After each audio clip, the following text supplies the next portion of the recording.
په ځان باور او د ځان سره مینه دوه هغه مفاهیم دي چې درلودل او لوړول یې د یو بریالي انسان لپاره اړین دي. خو په ځان باور او ځان ته ارزښت ورکول څنګه کیږي؟ د دې پوښتنې په ځواب پسې هیڅ چیرته مه ځئ. په ځان باور د هر انسان له درون یعنې داخل څخه راځي. زده کړئ چې په ځان مهربانه واوسئ او له خپلو ټولو نیمګړتیاوو سره هم په خپل ځان پوره باور ولرئ او له ځانه سره مینه وکړئ. دلته موږ تاسو ته د ژوند هغه اووه حقیقتونه در په ګوته کوو چې د هر چا په اړه حقیقت لري. د دې حقیقتونو منل ستاسې په ځان باور لوړولی شي.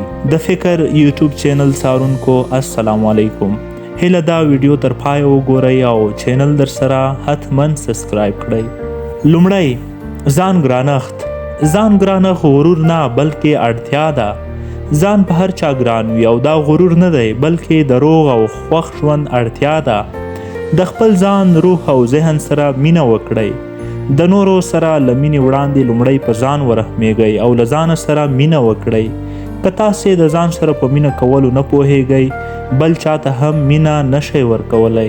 دویم، هیڅوک هم په ټوله معنا پوره نه دی. له هر اړخه ځان پوره کول یو خیال دی، یو خوب دی او هیڅکله نه پوره کیږي. هر څوک کمی او زیاتی لري. هیڅوک هم په ټوله معنا پوره نه دی. کوښښ مه کوئ چې په ټوله معنا ځان پوره کړئ بلکې کوښښ وکړئ چې له ښه نه هم ښه شئ. جان میکسول وایي کله یې ګټو او کله یې تجربه کوو خو هیڅکله یې نه بایلو. دریم، ماضي یعنې تیر وخت یوازې تجربه ده.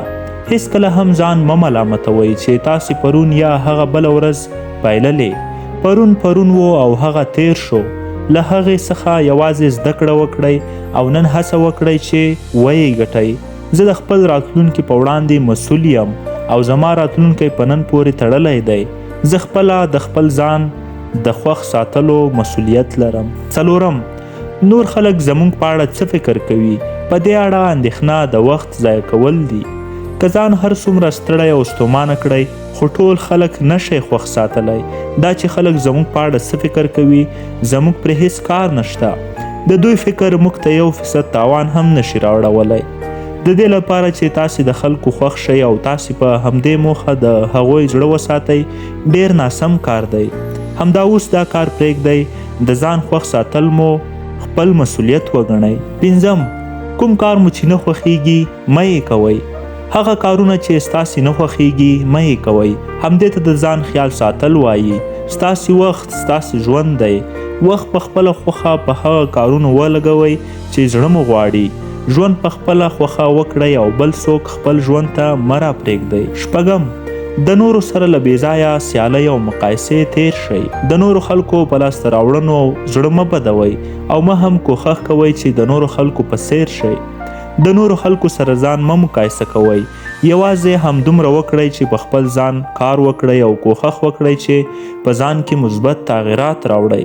اووم، د ځان او نورو په اړه رښتینی اوسئ. د ځان او نورو په اړه صادق اوسېدل ستاسې د وس کار دی.